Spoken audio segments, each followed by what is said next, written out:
اعوذ باللہ من الشیطان الرجیم بسم اللہ الرحمن الرحیم الحمد للہ علی ما انعم ولہ الشکر علی ما الہم والثناء بما قدم من عموم نعم ابتدأها والسبوغ آلاء اسداها وتمام منن والاها جمع عن الإحصاء عددها ونأى عن الجزاء أمدها وتفاوت عن الإدراك أبدها وندبهم لاستزادتها بالشكر لاتصالها واستحمد إلى الخلائق بإجزالها وثنى بالندب إلى أمثالها ثم الصلاة والسلام على نبيه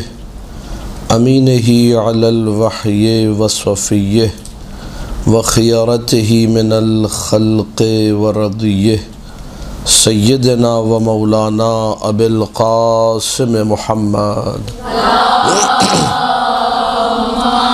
اللہم صلی علی محمد وآل محمد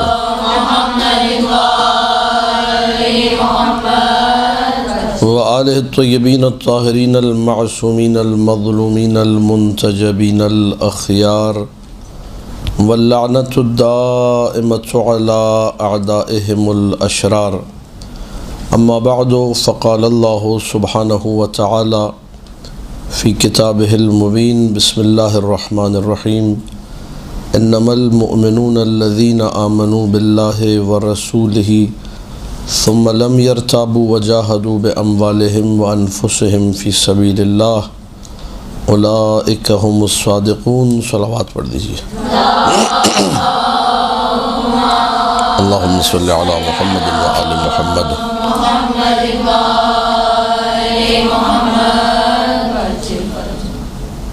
موضوع جو دیا گیا ہے وہ مجالس عزا میں صحیح شیعہ عقائد کے مضامین، اور اس موضوع سے ہی واضح ہے کہ ظاہر ہے جب آپ نے عقیدے پہ گفتگو کرنی ہے تو اس کا تعلق ہوگا اصول دین سے۔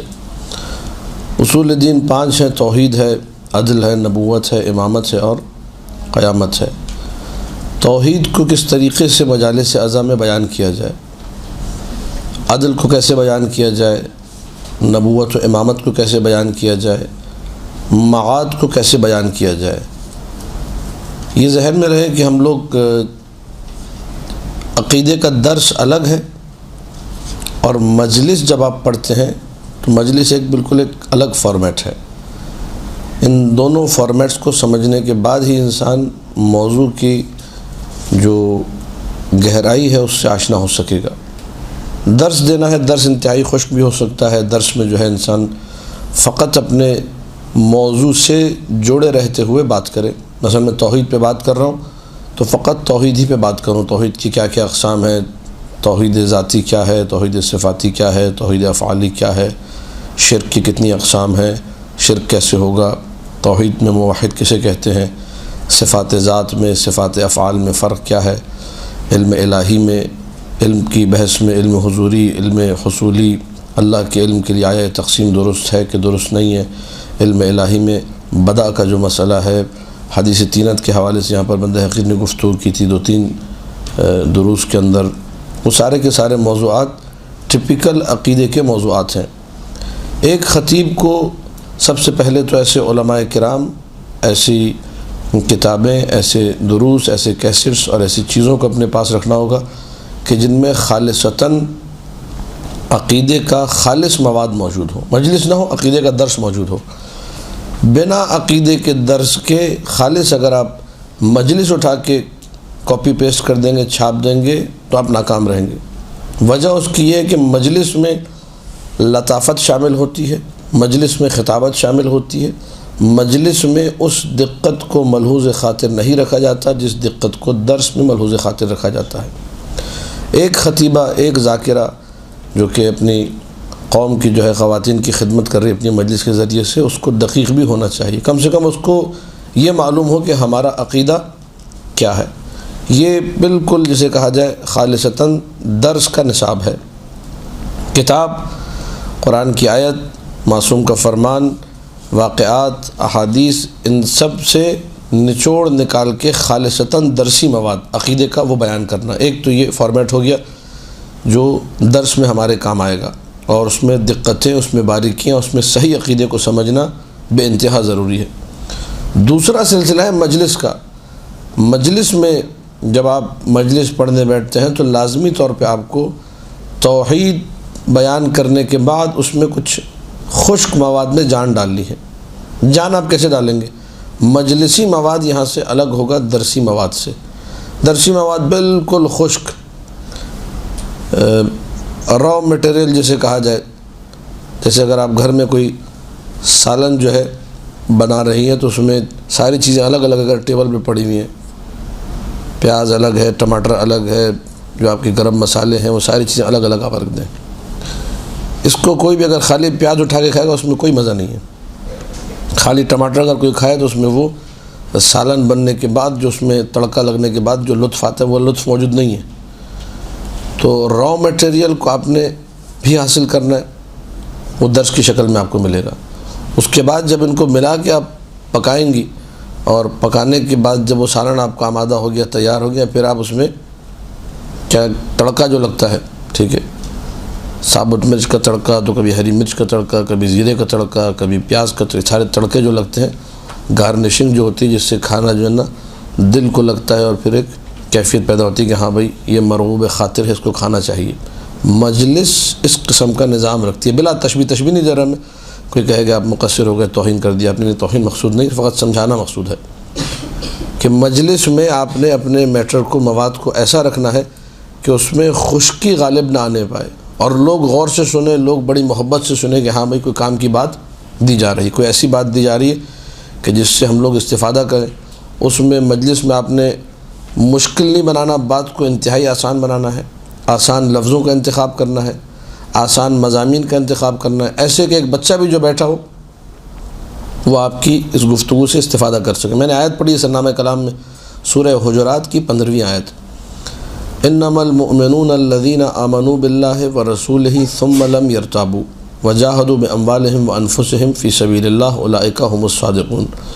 مومن وہ ہے، ابھی عقیدے والی آیت ہے، مومنوں کی، ایمان لانے والوں کی، عقیدہ پختہ رکھنے والوں کی تعریف ہو رہی ہے۔ مومن وہ ہے صرف اور صرف قرآن کی نگاہ میں نمبر 1 جو اللہ پر ایمان لے کر آئے، نمبر 2 جو رسول پر ایمان لے کر آئے، نمبر 3 اللہ اور رسول پر ایمان لانے کے بعد شک نہ کرے، نمبر 4 جہاد کرے اپنے مال کے ذریعے سے، نمبر 5 جہاد کرے اپنی جان کے ذریعے سے، فی سبیل اللہ۔ ایسے مومن اولئک هم الصادقون، یہ وہ ہیں جو سچے مومن ہیں۔ یہاں سے اب آپ تفسیر کا مطالعہ کریں گے، آپ کے پاس میں نے ابھی پورا اسی آیت کے اوپر لاہور میں اشرا پڑھا ہے، موضوع تھا یقین اور شک، تو انہی آیات سے استفادہ کرتے ہوئے اور 10 دن اسی موضوع پہ تقریر کی بندہ حقیر نے، مختلف تفاسیر سے مطالب نکالے، مختلف واقعات، مختلف شک اور یقین کے پہلوؤں کو جمع کر کے الحمدللہ ایک اچھے طریقے سے اشرا جو ہے مکمل ہو گیا۔ اب مسئلہ یہ ہے کہ مجلس میں آپ نے عقیدہ بیان کرنا ہے، مجلس میں آپ نے توحید کو بیان کرنا ہے، اور مجلس ہے امام حسین علیہ السلام کی، مجلس ہے وہ مجلس کہ جس میں چاروں طرف آپ کا پیغام جا رہا ہے، مجلس ہے ایک ایسے معاشرے میں جہاں پہ آپ مخلوط معاشرے میں رہتے ہیں، جہاں پہ آپ کے ساتھ سنی بھی موجود ہیں، دیوبندی بھی موجود ہیں، وہابی بھی موجود ہیں، بیچ میں ایک گھر آپ کا ہے۔ ایسے ماحول میں اپنے عقیدے کو بچانا سب سے اہم ترین کام ہے، اور عقیدہ محفوظ تب ہوگا جب آپ عقیدے کے مضامین کی مسلسل ترویج کریں گی مجلس اعظم میں۔ ہمارے بیشتر جو خطبہ ہیں اس ٹائم، نون معروف خطبہ جن کو کراچی والے جو ہے نا پاگلوں کی طرح بھاگ بھاگ کے سننے جا رہے ہیں، ان بیچاروں کو عقیدے کی ایک لائن بھی نہیں آتی ہے۔ مسئلہ یہ ہے، مشکل یہ ہے، کوئی پڑھے لکھے نہیں ہے، بس ان کو اچھے اسپیکر ہیں، بولنا ان کو اچھا آتا ہے، بولنا اچھا آتا ہے، پھر خواتین تو ماشاءاللہ اپنے شوہروں کو لے لے کے ہر مقصر کے دروازے پہ اس کی مجلس میں پہنچ جاتی ہیں اور رو رو کے کہتی ہیں کہ مولا کی مجلس ہو رہی ہے۔ شرم آنی چاہیے، مولا کی مجلس وہ ہوتی ہے اس میں مولا کا ذکر ہو، اس میں مولا کا ذکر نہ ہو، مولا کی مجلس کہاں سے ہوگی بھائی؟ ساری مجلس میں از اول تاخر فضول باتیں، یعنی 1 گھنٹے کی مجلس میں خواتین کو ڈانٹا کہ تمہارا پردہ ٹھیک نہیں، یہ کون سی مجلس ہے بھائی؟ یہ مجلس نہیں ہے، یہ تو توہین مجلس ہے۔ یہ اگر آپ 1 گھنٹے خواتین کو بٹھا کے ڈانٹ رہے تمہارا پردہ ٹھیک نہیں، اس کے لیے آپ مدرسۃ القائم بھیج دیں، وہاں میں حجاب پہ درج دے دوں گا، بہترین درج دوں گا، ٹھیک ہے، اس میں میں اتنا ڈانٹوں گا نہیں، خواتین انشاءاللہ خوش ہو کے جائیں گے کہ ہاں مجھے حجاب سے یہ سمجھ میں آ گیا۔ ہر چیز کا پیٹرن، ہر چیز کا فارمیٹ، ادب کا تقاضا یہ ہے کہ انسان مجلس کے آداب کو ملحوظ خاطر رکھے۔ مجلس امام حسین کا ادب اور ہے، درس کا نظام، آپ نے درس نہیں دینا، آپ کو درس دینے کے لیے نہیں بلایا گیا، آپ کو بعنوان ذاکرہ امام حسین بلایا ہے، آپ کو خطیبہ کے طور پہ بلایا، آپ کو ذکر اہل بیت کرنے کے لیے بلایا، اس میں آپ نے توحید پڑھنی ہے۔ ایک طریقہ یہ ہے کہ آپ درس اٹھا کے دے دیں توحید پہ، اس کا مطلب یہ ہے کہ آپ خطیبہ نہیں ہیں، اس کا مطلب یہ ہے کہ آپ ذاکرہ نہیں ہیں، ثواب آپ کو ملے گا، محنت کی آپ نے، توحید بیان کی، اللہ آپ کو جزائے خیر دے، لیکن ابھی آپ جیسے کہا جائے کہ ترقی یافتہ خطیب جو کہ واقعاً خطابت کی منزلوں کو طے کر چکا ہو، آپ اس منزل پر ابھی نہیں ہیں۔ اور ہمارے ماشاءاللہ اب کراچی میں تو ماحول ایسا بن چکا ہے، آپ لوگ ہر ایک کو سن رہے ہیں تو پھر اس میں آپ بھی شامل ہو جائیں، کوئی مسئلہ ہی نہیں ہے، ابھی تو اتنی پرابلم نہیں ہے۔ لیکن اگر خطیب ہونے کے ناطے دیکھا جائے تو ہر خطیب پر اگر خطابت کے بنیادی اصولوں کو مد نظر رکھ کے دیکھا جائے، کوئی بھی خطیب بخشا نہیں جائے گا، سارے اپنا ٹائم پاس کر رہے ہیں، کسی طرح گھنٹہ مکمل کرو جاؤ، موضوع کیا ہے، آیت کیا ہے، سرنامہ کلام کیا ہے اور بات کیا ہو رہی، کسی چیز کا آپس میں کوئی ربط۔ توحید پہ آپ نے گفتگو کرنی، انما المؤمنون الذین آمنوا باللہ، مومن وہ ہے جو اللہ پر، اب ایمان باللہ کی تشریح ضروری ہے، آپ جا کے ایمان پر حدیث اٹھائیں گی، آپ جا کے ایمان پر آیتیں نکالیں گے کہ ایمان کو کہاں کہاں قرآن مجید میں مینشن کیا گیا، اس سے آپ کا مضمون تیار ہونا شروع ہو جائے گا۔ پھر عقیدے کی باریکیاں جہاں پہ آپ کو لگتا ہے کہ مثلا توحید کے حوالے سے معاشرے میں انحراف پھیل رہا ہے، اس کو لازمی طور پہ آپ نے شامل کرنا ہے۔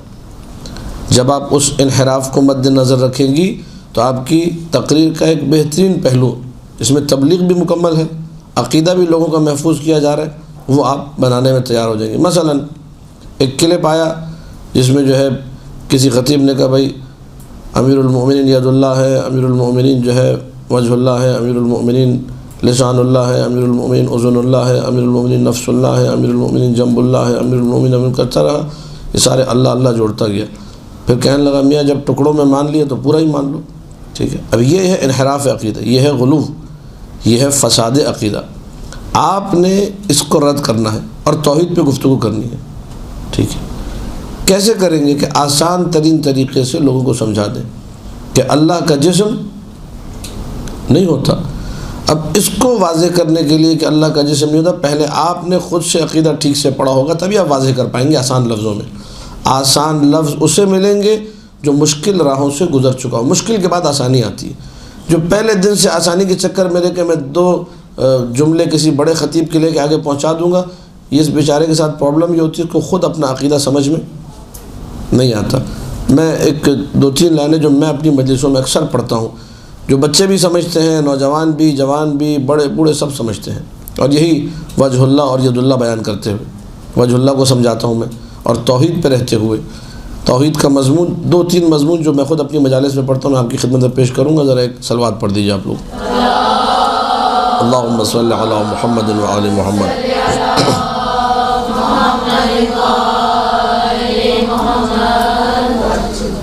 توحید ہم نے بیان کرنی ہے، اللہ کی صفات ہم نے بیان کرنی ہے۔ توحید کا مطلب کیا ہے؟ توحید کا مطلب اللہ کو ایک جاننا، ایک ماننا، ایک قرار دینا، سب توحید کے معنی ہے۔ اللہ ایک ہے، دوسرا کوئی اللہ نہیں ہے، وحدہ لا شریک لہ۔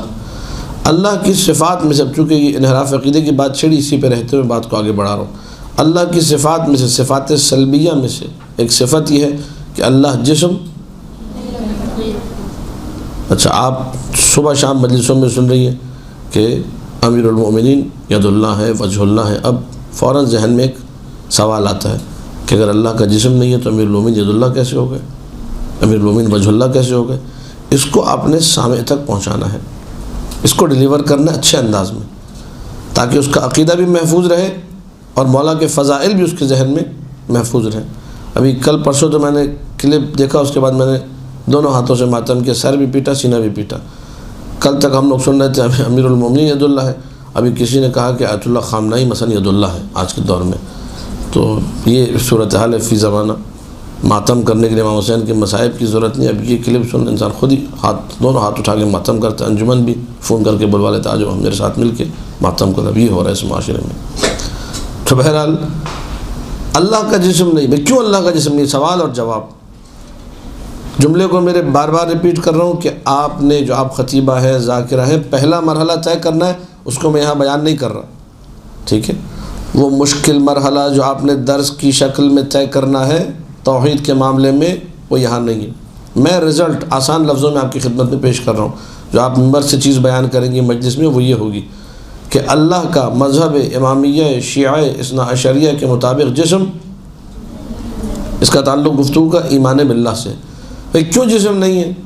بالکل آسان لفظوں میں. اس لیے یہ فزکس میں پڑھایا جاتا ہے، یہ طبعیات میں پڑھایا جاتا ہے. یہ ہر فزکس پڑھنے والے کو، جسمانیات، جسم سے تعلق رکھنے والوں کو معلوم ہے کہ کائنات کا جو بھی جسم ہے، جسم یعنی جسے آپ اپنی کمپیوٹر کی زبان میں 3D کہتے ہیں، 3 ڈائمنشنز، 3 ابعاد، 3 بعد رکھنے والا، 3 ڈائمنشن رکھنے والا. طول، عرض، عمق، لمبائی، چوڑائی اور گہرائی. ہر جسم میں یہ 3 چیزیں، لمبائی بھی ہوتی ہے، چوڑائی بھی ہوتی ہے، گہرائی بھی. جو 3D ہو اسے جسم کہتے ہیں. جو بھی 3D ہے، جو بھی جسم ہے، یہ عقلی سی بات ہے، لاجیکل ہے، اس میں کوئی اتنی مشکل بات نہیں ہے. جو بھی جسم ہے وہ جگہ کا محتاج ہے. جو بھی جسم ہے وہ جگہ کا، یہ آپ کی پہلی لائن ہو گئی. دوسری لائن، جو محتاج ہو وہ خدا نہیں ہو سکتا. یہ جو آپ اچھے انداز میں منبر سے بیان کریں گی، یہ 2 لائنیں آرام سے بچہ بھی سمجھ لے گا. یہ توحید کی لائن ہے. لیکن اس سے پہلے کے جو مراحل ہیں وہ اپنے علم کلام میں، عقیدے کی گفتگو میں اس کو اچھی طرح اپنے لیے پہلے حلوہ کرنا تھا، اگر دوسروں کے لیے آسانی سے بیان. جو بھی جسم ہے وہ مرکب ہوتا ہے. اب جیسے ایک ٹیبل رکھی ہوئی ہے، اس میں تختہ بھی ہے، اس میں پایا بھی ہے، اس میں کیل بھی ہے، اس میں ہو سکتا ہے کوئی سمت بانڈ، کوئی گلو، کوئی الفی وغیرہ بھی لگی ہوئی ہو. یہ سارے اس کے اجزاء ہیں. دیوار آپ کے سامنے، دیوار میں اینٹیں بھی ہیں، سیمنٹ بھی ہے، بجری بھی ہے، پانی بھی ہے. یہ ساری چیزیں، ان سب چیزوں سے مل کے دیوار بنی ہے. ٹیبل چند چیزوں سے مل کے بنی ہے. جو میرے سامنے مائک ہے جس میں میں گفتگو کر رہا ہوں آپ سے، یہ بھی چند چیزوں سے، پلاسٹک سے، لوہے سے، تاروں سے، پتہ نہیں کتنی چیزوں سے مل کر بنا ہے. ہر جسم مرکب ہوتا ہے. ہر جسم، جب لمبائی، چوڑائی، گہرائی آ گئی تو ترکیب خود بخود آ گئی. ہر جسم مرکب ہوتا ہے. جو بھی مرکب ہو، ہر مرکب اپنے اجزاء کا محتاج ہوتا ہے. یہ ٹیبل، اس کو تختے کی ضرورت ہے کہ نہیں ہے؟ ورنہ ٹیبل کہاں سے بنے گی. کیلوں کی ضرورت ہے کہ نہیں ہے؟ ورنہ ٹیبل کہاں سے بنے گی. پایوں کی ضرورت ہے کہ نہیں، جس پہ ٹیبل یہاں پہ موجود ہے ہمارے سامنے اس شکل میں؟ بالکل ضرورت ہے. اگر پائے نہیں ہوں گے تو اس کو کھڑا کیسے کیا جائے گا ٹیبل کو؟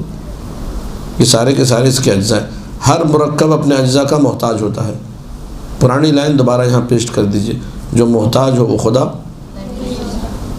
بات پہنچ رہی کہ نہیں پہنچی؟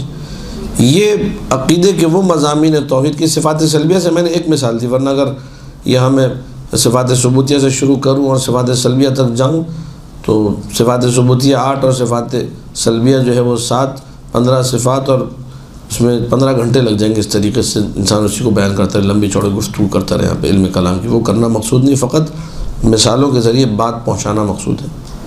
تو آپ نے پہلے اسے اچھے سے اسٹیبلش کر دیا کہ اللہ سبحانہ و تعالیٰ کا جسم. کئی اور طریقے، یہ 2 میں نے بیان کیے. آپ کو ایڈ کرنا ہے، آپ تحقیق کریں گے، 3-4 طریقے اور نکل آئیں گے.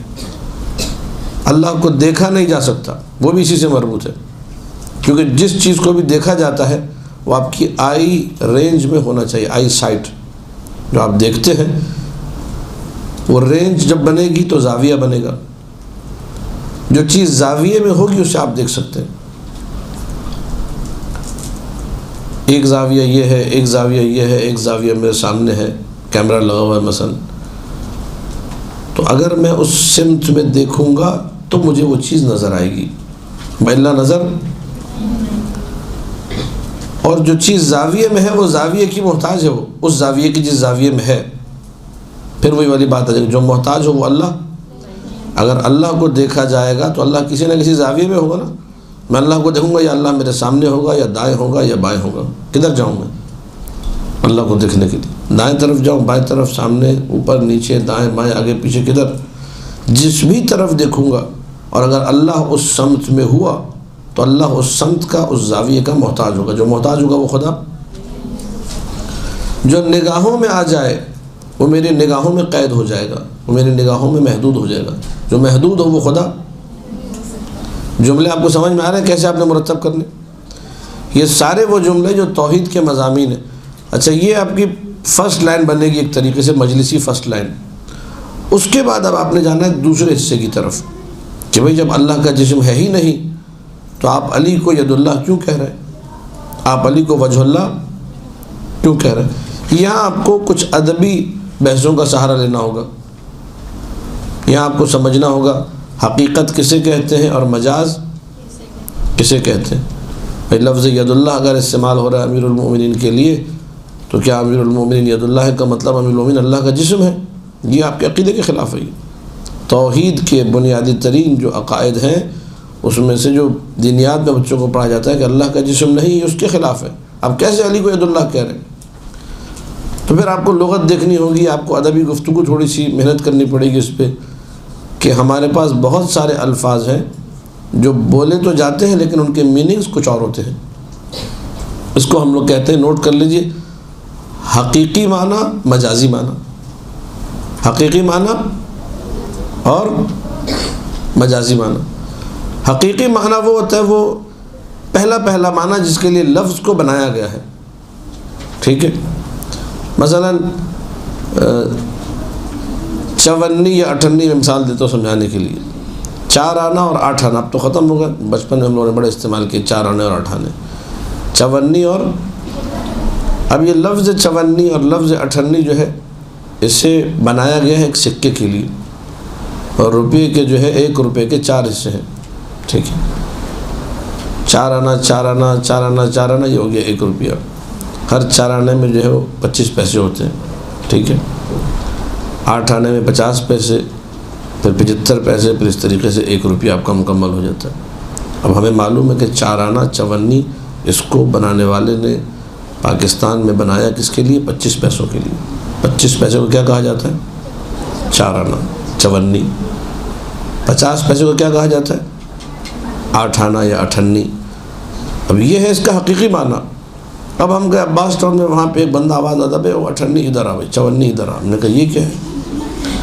کل تک جو 54 اور 58 جس پہ ہم نے بچپن میں مثلا عمر عیار کی کہانیاں خریدی اور پاپڑ خریدے 54 اور 58 سے، اور چنگم خریدی، آج ایک بندے کو کہا جا رہا ہے کہ 54 ادھر آؤ، تو یہ دماغ کھٹکا کہ یہ کیا چیز ہے؟ یہ تو 54 نہیں ہے، 54 تو سکے کو کہتے ہیں۔ وہ اس کا حقیقی معنی تھا۔ پھر میں نے تحقیق کی، میری روح تحقیق تڑپی کہ مجھے کھوج لگانا ہے کہ اس بیچارے کو 54 کیوں کہا گیا۔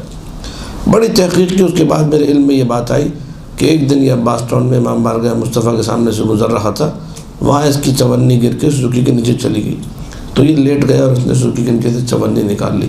تو اس کو اتنی پیسوں کی ضرورت تھی، اتنا حریص تھا، اتنا لالچی تھا کہ محلے والوں نے عباس ٹاؤن نے کہا اس کا نام ہی 54 رکھ دو۔ تو اب یہ جو ہے مجازن اس کا نام 54 ہو گیا، یہ حقیقت نہیں ہے۔ سمجھا آپ لوگ؟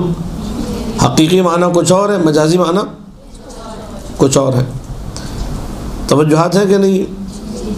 اسی طریقے سے مثلا اور بھی بہت سارے الفاظ ہیں جن کا حقیقی معنی کچھ ہوتا ہے اور مجازی معنی۔ ایک دفعہ میں کہتا ہوں کہ یہ مثلا یہ انگوٹھی یہ میرے ہاتھ میں ہے، یہ حقیقی ہے، یہ رہا ہاتھ، یہ رہی انگوٹھی، انگوٹھی میرے ہاتھ میں ہے، یہ حقیقت ہے۔ ہر لفظ کو میں نے اس کے حقیقی معنی میں، یہ موبائل میرے ہاتھ میں ہے، یہ ٹھیک، یہ کیا ہے؟ یہ حقیقت ہے۔ لیکن ایک دفعہ میں آپ سے کہتا ہوں کہ فلاں کام میرے ہاتھ میں ہے، فلاں کمپنی میرے ہاتھ میں۔ اب کمپنی ماشاءاللہ 1000 ایکڑ پر پڑی، اس کی تو ایک اینٹ بھی میرے ہاتھ میں نہ ہے، کمپنی کہاں سے میرے ہاتھ میں آئے گی؟ ٹھیک ہے۔ فلاں بندہ میرے ہاتھ میں ہے، وہ ماشاءاللہ اتنا موٹا ہے کہ اس کے ہاتھ بھی میرے ہاتھ میں نہ ہے صحیح سے، ٹھیک ہے۔ یہ کیوں میں کہہ رہا ہوں کہ وہ بندہ میرے ہاتھ میں ہے؟ آپ لوگ بہتر سمجھتے اردو بولنے والے کہ جب میں کہتا ہوں کہ فلاں بندہ میرے ہاتھ میں ہے، یا فلاں کام میرے ہاتھ میں ہے، یا فلاں کمپنی میرے ہاتھ میں ہے، یا فلاں سورس میرے ہاتھ میں ہے، یعنی وہ میرے اختیار میں ہے، یہی مطلب ہے۔ یعنی میں اس پہ کنٹرول رکھتا ہوں، وہ میری مثلا بندہ بات مانے گا، یا اس کمپنی میں جو کرنا چاہوں کروں، کمپنی میرے ہاتھ میں پوری، ہمارا نظام وہاں چلتا ہے ہمارا. یہ ان معنوں میں لفظ ہاتھ استعمال ہوتا ہے اردو میں. اسی طریقے سے لغت عرب میں لفظ ید کبھی نعمت کے لیے استعمال ہوتا ہے، ید کی جمع ایادی، ایادی کا مطلب آتا ہے نعمتیں. کبھی لفظ ید قدرت کے لیے استعمال ہوتا ہے مجازن. حقیقی معنی تو یہی ہے ہاتھ، لیکن مجازن کیا ہے؟ استعمال ہوگا کس کے لیے؟ قدرت کے لیے. جب آپ کہتے ہیں امیر المؤمنین کہ امیر المؤمنین ید اللہ ہے، کیا معنی ہے ید اللہ کا؟ اللہ کا جسم ہی نہیں ہے تو ہاتھ کہاں سے آ گیا؟ یہاں پہ لفظ ید حقیقت میں کوئی ہاتھ کے لیے استعمال نہیں ہوا. ید اللہ یعنی امیر المؤمنین قدرت الہی کے مظہر ہیں. یہ آپ کا عقیدہ ہے، بالکل سیدھا سیدھا. اسی معنوں میں خود امیر المؤمنین نے منبر کوفہ سے اپنے آپ کو ید اللہ کہا کہ میں ید اللہ ہوں، یعنی میں قدرت الہی کا. 3 دن کی بھوک کے ساتھ 3 دن پیٹ بھر کے کھانا نہیں کھایا. پیٹ بھر کے تو کبھی زندگی میں نہیں کھایا، لیکن وہ جو مختصر سی غذا تھی امیر المؤمنین کی وہ بھی نہیں کھائی. فتح خیبر سے پہلے، فتح خیبر سے پہلے 3 دن تک صحیح سے کھانا نہیں کھایا، بھوک کا عالم تھا. اس بھوک کے عالم میں امیر المؤمنین نے تر خیبر کو اکھاڑا ہے. تو عمر ابن خطاب نے آ کر پوچھا کہ یہ آپ نے دروازہ اکھاڑ دیا خیبر کا، یہ کیسے اکھاڑ دیا؟ فرمایا ما قلعتها بقوت بشریہ بل قلعتها بقوت ربانیہ. میں نے اس کو اس جسمانی بشری قوت سے نہیں اکھاڑا، میں نے ربانی قوت سے اکھاڑا، یعنی ید اللہ. امیر المؤمنین ید اللہ ہے. واضح ہو گیا نہیں ہو گیا؟ امیر المؤمنین کو وجہ اللہ کیوں کہتے ہیں؟ امیر المؤمنین کو وجہ اللہ کیوں کہہ رہے ہیں؟ اللہ کا تو جسم ہی نہیں ہے. اب میں تو ابھی یہاں پہ سیدھے سیدھے انداز میں بیان کروں، خطابت میں آپ کے سامنے نہیں دکھا رہا. جب یہی مطالب خطابت کے انداز میں بیان ہوگا تو ان کا حسن دوبالا ہو جائے گا. درست ہے کہ نہیں؟ انہی مطالب کو جب مجلس میں بیان کیا جائے گا، جس طرح آپ لوگوں نے ماشاءاللہ یہاں سماعت کا قبرستان بنایا، وہاں لوگ نعرے لگائیں گے. چلو بھائی نعرہ لگاؤ، بڑی اچھی بات ہے یہ. اللہم صلی علی محمد و آل محمد یا علی مدد. توجہات ہیں کہ نہیں؟ اب تھوڑا سا اللہم صلی علی محمد و آل محمد. اب وجہ اللہ بیان کرنا ہے. مثلا امیر المؤمنین وجہ اللہ کیسے ہیں؟ پھر آپ کی وہی ساری کی ساری یعنی ید اللہ پہ ایک مکمل تقریر ہو سکتی ہے. کہاں کہاں امیر المؤمنین نے اپنے آپ کو ید اللہ کہا، ٹھیک ہے. اور قدرت الہیہ کے مظاہر کیسے کیسے، اس میں باب خیبر بھی آ جائے گا. خیبر و خندق کا بیان بے انتہا ضروری ہے. یہ آپ کے خیبر و خندق فروع دین میں نہیں ہے، خیبر و خندق کا تعلق اصول دین سے. اسی لیے چوتھے مولا امام زین العابدین علیہ السلام نے فرمایا اللہم صلی علی محمد و آل محمد.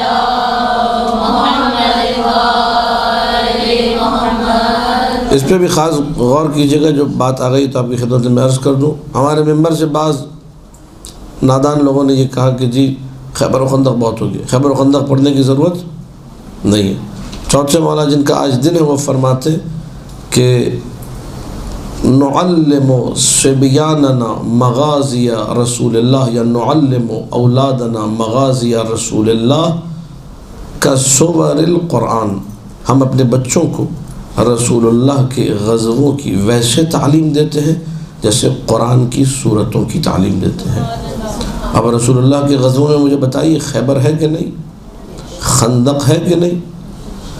چوتھے مولا فرما رہے ہیں ہم خیبر و خندق کی تعلیم ویسے دیتے ہیں جیسے قرآن پڑھاتے ہیں.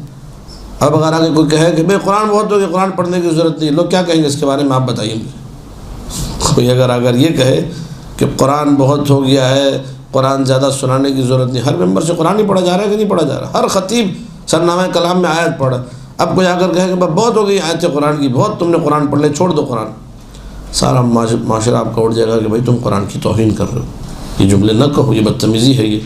لیکن جب اس خطیب نے کہا خیبر و خندق بہت ہو گیا، لوگوں نے کہا یہ صحیح کہہ رہی ہے، خیبر و خندق بہت ہو گیا. کیوں؟ وجہ اس کی کیا وجہ سن لیجئے، دکھے ہوئے دل کے ساتھ وجہ بیان کرو. وجہ یہ ہے کہ جو بیان کرنے والا تھا خیبر و خندق وہ فارغ تھا. جس کو خیبر و خندق بیان نہیں کرنی چاہیے تھی، اس کو خود خیبر و خندق اس نے پوری نہیں پڑھی، وہ کیا بیان کرے گا؟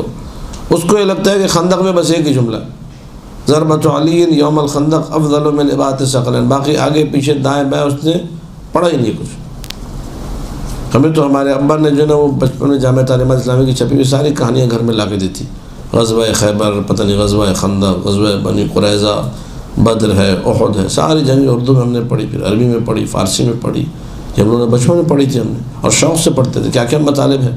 لیکن یہ کہ جس کو صرف ایک ہی حدیث، خیبر میں کیا ہوا تھا جی، مولانا دروازہ اکھاڑا تھا، بس اس کے علاوہ جو ہے کچھ اس کو پتہ نہیں کہ بیچارے کو خیبر میں کیا کیا عظیم مطالب عالم اسلام کے، کیا کیا دروس، کیا کیا عبرتیں، کیا کیا جو ہے حماسے، کیا کیا انقلاب کی باتیں موجود ہیں، اس کو کچھ معلوم ہے۔ خیبر و خندق بہت ہو گیا، یہ توہین ہے۔ یہ خیبر و خندق کا تعلق آپ کے عقیدے سے، خیبر و خندق کا تعلق کس سے؟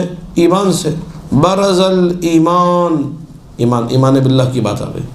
آپ کو ایمان باللہ سیکھنا ہے، رسول فرما رہے ہیں اس جنگ میں پورے کا پورا ایمان پورے کے پورے کفر کے مقابلے میں جا رہا ہے۔ برز الایمان کلہ الی الکفر کلہ، پورے کے پورے کفر کے مقابلے میں پورے کا پورا ایمان جا رہا ہے۔ اب مسئلہ یہ ہے کہ جب آپ تعلیمات معصومین سے دور ہوئے، جب آپ جو ہے فضائل اہل بیت سے دور ہوئے، جب آپ جو ہے روح تشیع سے دور ہوئے، تو پھر آپ کی زبان سے یہ جملہ نکلے گا کہ جی آج کے دور میں آیت اللہ خامنئی صاحب جو ہے نا وہ کل ایمان ہے۔ یہ جو ہے مسخ کرنا ہے تشیع کو۔ ایسا شیعہ 14 سال میں نہیں ملے گا آپ کو جو امیر المومنین کو کل ایمان کہنے کی جگہ کسی ان کے ماننے والے کو کل ایمان بنا دے۔ یہ ہماری سمجھ سے باہر ہے۔ یہ روح مجلس، روح تشیع، روح رافضیت کے خلاف ہے۔ رافضی کے پاس کل ایمان امیر المومنین ہے، رافضی کے پاس امیر المومنین ہے جو کہ وجہ اللہ ہے، امیر المومنین ہے جو کہ ید اللہ ہے۔ رافضی مر جائے گا کبھی بھی کسی مولا کے ماننے والے کو ید اللہ یا وجہ اللہ نہیں کہے گا، اس کو معلوم ہے کہ یہ القاب امیر المومنین کے ہیں، یہ القاب امیر المومنین کے ہیں اور انہی پہ زیبا ہیں، اور انہی سے منسوب کریں گے تو اچھے لگیں گے، کہیں اور منسوب کریں گے تو اچھے بھی نہیں لگیں گے، سوٹ بھی نہیں کریں گے۔ خدا را اس کو سمجھیے۔ اب وجہ اللہ ہم نے بیان کرا، تھوڑا سا میں آپ کے سامنے وجہ اللہ کو بیان کروں گا۔ صاحب ابھی توحیدی پہ گفتگو چل رہی، لیکن اس کا سلسلہ تھوڑا سا نبوت و امامت سے بھی متصل ہے۔ وجہ اللہ بیان کرنا ہے، امیر المومنین وجہ اللہ ہے، میں کیسے بیان کروں؟ امیر المومنین اللہ کا چہرہ ہے۔ پھر آپ کی عقیدے کی لائن آ جائیں گی توحید کی۔ امیر المومنین اللہ کا چہرہ ہے، کیسے اللہ کا چہرہ ہے؟ اللہ کا تو جسم نہیں ہوتا۔ کیوں جسم نہیں ہوتا؟ اس لیے جسم نہیں ہوتا کیونکہ جس کا جسم ہو وہ جگہ کا محتاج ہوتا ہے، جو محتاج ہو وہ اللہ، جس کا جسم ہو وہ مرکب ہوتا ہے، جو مرکب ہو وہ اپنے اجزاء کا محتاج ہوتا ہے، جو اجزاء کا محتاج ہو وہ اللہ، جو مرکب ہے جو جسم ہے وہ دکھائی دیتا ہے، جو دکھائی دے وہ کسی نہ کسی زاویے میں ہوتا ہے، جب زاویے میں ہوتا ہے تو زاویے کا محتاج ہوتا ہے، جو محتاج ہو وہ اللہ۔ یہ ساری لائنیں آپ کو ازبر کرنی ہے۔ یہ جتنا آپ مجالس میں بیان کریں، کثرت سے ہر مجلس میں بیان کریں جہاں یہ موضوع آ جائے، بچے یاد کریں، نوجوان یاد کریں، ان سے انحراف عقیدہ پھر کبھی ان کے نزدیک پھٹکے گا بھی نہیں، دور دور رہے گا۔ ان کو معلوم ہو جائے گا بھائی یہ ہمارا عقیدہ ہے، اللہ کے جسم کے ہم لوگ قائل نہیں ہیں۔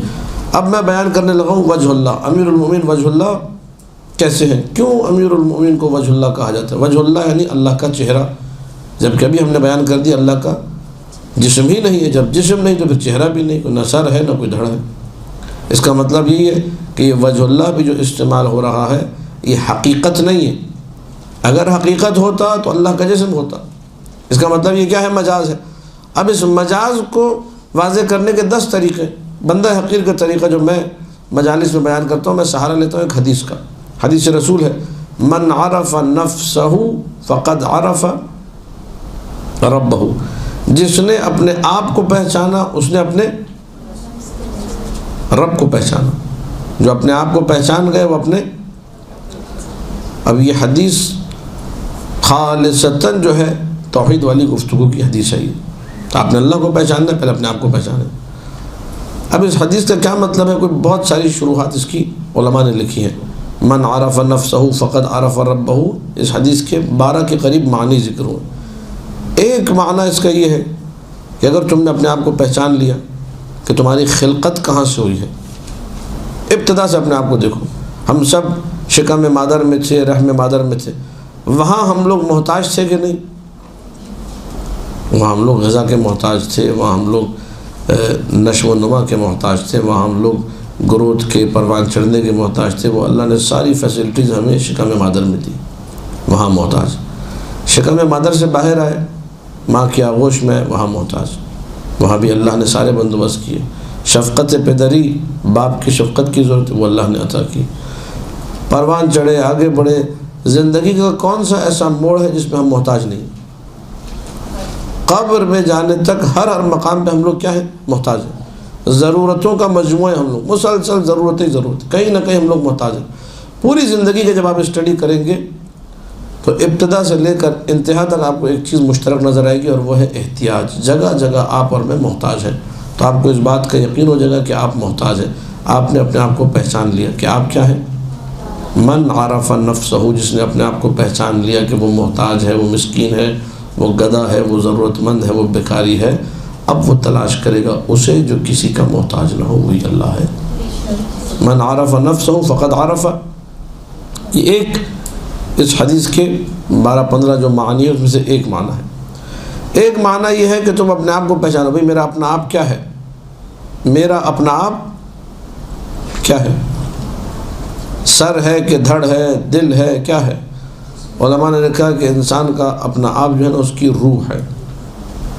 روح کہاں پر ہوتی ہے؟ اپنے آپ کو پہچانو، روح کدھر ہے؟ اب لوگوں کے ذہن میں یہ ہوتا ہے روح جسم کے اندر، مثلا کوئی کہتا ہے دل کے اندر ہے، کسی کی روح پیٹ کے اندر ہوتی ہے، کسی کی روح جو نا آنکھوں کے اندر ہوتی ہے، کسی کی روح منہ کے اندر ہوتی ہے، کسی کی روح سر کے اندر، سب غلط۔ اور روح آپ کے پورے جسم کے ساتھ ہے۔ جسم کا کوئی حصہ ایسا نہیں جہاں پہ روح موجود۔ اب آپ کام کر رہے ہیں کس پہ؟ من عرف نفسہ پہ، اپنے آپ کو پہچاننے پہ، کہ آپ اپنے آپ کو تو پہچانیں، روح آپ کے ساتھ ساتھ۔ میں بھی بیٹھا ہوں، ابھی بس سر میرا جھکا ہوا ہے، میں ٹیبل کو دیکھ رہا ہوں، لیکن اگر میرے پیر کے انگوٹھے کے پاس سے بھی کوئی چیونٹی گزرے گی تو مجھے علم ہوگا کہ نہیں ہوگا؟ کسے علم ہوگا؟ مجھے۔ یہ مجھے کون ہے؟ یہ انگوٹھے کے اس کھال کے حصے کو کہ جس کے پاس سے چیونٹی گزری، اسے تو علم نہیں ہوتا۔ جب میں کہتا ہوں مجھے لگا کہ میری جو ہے نا انگوٹھے کی کھال کے پاس سے ایک چیونٹی گزری ہے، یہ مجھے کون ہے؟ یہ روح ہے۔ یہ آپ کے سامنے ہوں میں، لیکن اگر پیٹھ پہ کوئی میری اگر تھپکی دے تو احساس ہوگا نہیں ہوگا؟ ٹھیک ہے، احساس ہوگا مجھے۔ کیسے احساس ہوا بھائی؟ مجھے احساس ہوا، پیٹھ کو نہیں، مجھے احساس ہوا۔ یہ مجھے کون ہے؟ یہ روح آپ کے پورے جسم کے ساتھ۔ توجہ کیجئے گا، من عرف نفسہ فقد عرف ربہ، سمجھا رہا ہوں میں۔ من عرف نفسہ فقد عرف، جس نے اپنے آپ کو پہچان لیا وہ اپنے رب کو۔ روح کدھر ہے؟ جسم کا کوئی حصہ ایسا نہیں جہاں روح۔ سوال ہوتا ہے اللہ کدھر ہے؟ اللہ کہاں ہے؟ من عرف نفسہ فقد عرف ربہ، جو اپنے آپ کو پہچان لے، اپنے رب کو بھی۔ جو آپ سے سوال ہوتا ہے روح کدھر ہے، آپ بتائیے روح کدھر ہے؟ آپ کہیں گے جہاں جہاں جسم ہے وہاں وہاں روح ہے۔ اللہ کے بارے میں سوال نہ کرو، اللہ کہاں ہے؟ جہاں جہاں وجود ہے، جہاں جہاں یہ کائنات ہے، وہاں وہاں اللہ ہے۔ بالکل روح کی معنی جیسے روح تمہارے بدن میں، پورے بدن میں جہاں جہاں بدن وہاں وہاں روح۔